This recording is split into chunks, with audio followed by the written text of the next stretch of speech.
여러분 안녕하십니까? 오늘 또 차로 아름답고 좋은 날입니다. 하나님께서 여러분에게 기쁨으로 채워주시기를 부탁드립니다.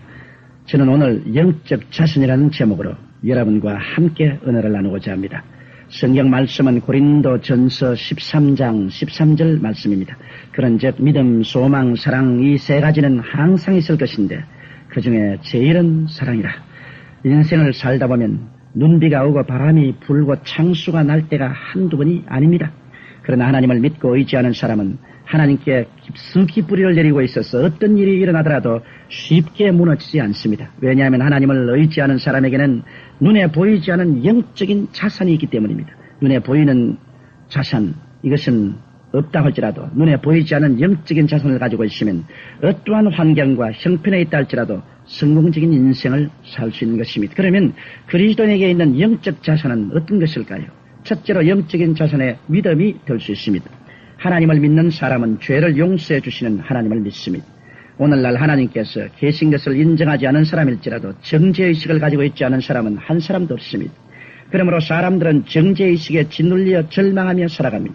사람들은 정죄의식을 처리할 수 없기 때문에 이를 자신의 잠재의식 속에 밀어넣고 있으나 이 정죄의식을 마음속에 갖고 있는 이상 평안을 얻을 수가 없습니다. 그리고 이 세상을 떠날 때도 진실로 평안하게 눈을 감을 수 없습니다. 그러나 우리 크리스천들은 죄를 용서해 주시는 하나님을 믿습니다. 하나님께서는 세상을 이처럼 사랑하사 당신의 독생자 예수님을 이 땅에 보내주셨고 예수님께서는 우리 일생의 죄를 다 짊어지시고 십자가에 달려 돌아가셨습니다. 죄를 용서해 주시는 하나님을 믿게 되면 마음속에 평안이 넘쳐납니다. 그래서 흉흉한 물결 속같이 죄악이 가득한 사회에 살면서도 용서받은 사람이라는 자각이 있기 때문에 죄를 범할 때마다 회개하고 용서받으며 생활할 수 있는 것입니다. 뿐만 아니라 삶의 의미와 목적을 주신 하나님을 믿습니다. 많은 사람들이 어디에서 와서 무엇 때문에 삶이 어디로 가는지를 분명히 알지 못하고 방황하며 살고 있습니다.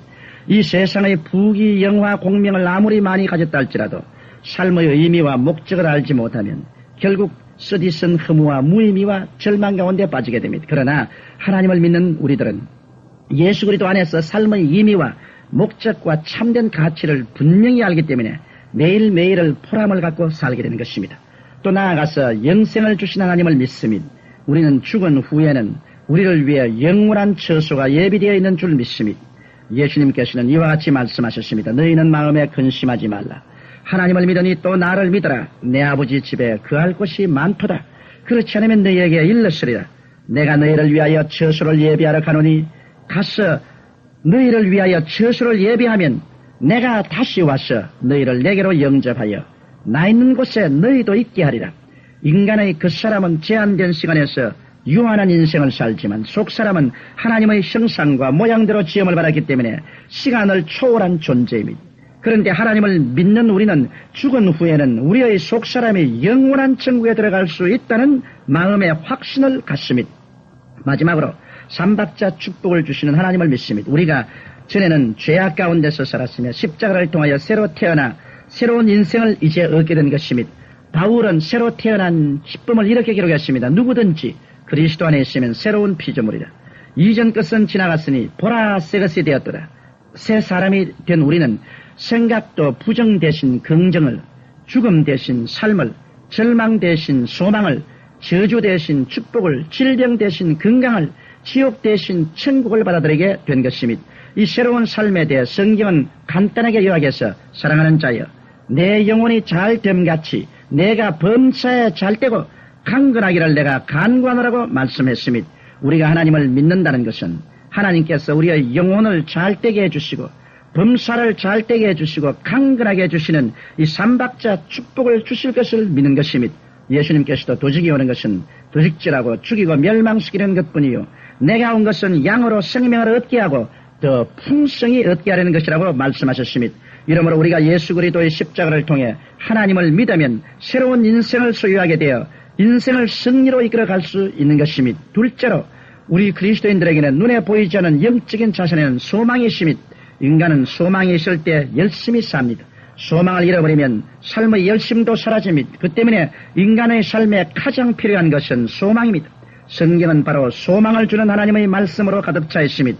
예수님께서는 죄인들에게 내가 의인을 부르러 온 것이 아니요 죄인을 부르러 왔노라고 말씀하시므로 소망을 주시며 또한 병자들에게도 건강한 자에게는 의원이 쓸데없고 병든 자에게야 쓸데있느니라고 말씀하시므로 소망을 주시며 뿐만 아니라 수고하고 무거운 짐진 자들아 다 내게로 오라 내가 너희를 쉬게 하리라고 하시므로 수고하고 무거운 짐진 자들에게도 소망을 주시는 것이며 이 세상에 소외되고 힘없고 짓밟히고 절망에 처한 자들에게 소망이 있는 것은 예수님께서 이런 사람들을 위해 오셨고 하나님의 말씀은 이런 사람들을 위해 기록되어 있기 때문입니다. 하나님의 모든 약속의 말씀은 소망의 씨앗입니다. 이 진리를 깨달으면 깨달을수록 우리 마음속의 소망은 더 타오르게 되어 긍정적이고 창조적이며 생산적인 삶을 살아갈 수 있는 것입니다. 이 세상에서의 소망이 다 끊어지고 극한 절망에 처했다 할지라도 그리스도 앞에 나오면 끝없는 소망을 얻을 수 있습니다. 이 소망이 있는 한 어떠한 역경이 다가와도 극복할 수 있는 것입니다. 셋째로 눈에 안 보이는 영적인 귀한 자신은 사랑입니다. 예수님 안에는 사랑이 있습니다. 하나님께서는 있는 그대로 못난 그대로 빈손든 그대로의 우리의 인생을 사랑해 주십니다. 이 세상에 사랑을 받기 위해서는 사랑받을 만한 자격과 가치가 있어야 사랑을 받을 수 있습니다. 그러나 예수님께서는 이 세상에서 아무런 가치가 없고 버림받아 마땅함에도 불구하고 죄를 지었음에도 불구하고 못났음에도 불구하고 사랑해 주십니다. 이런 하나님의 사랑을 깨달을 때 기쁨이 넘쳐납니다. 이 세상에서의 참된 기쁨이란 사랑 가운데서만 생겨납니다. 사랑받을 때 기쁨이 오고 사랑할 때 기쁨이 옵니다.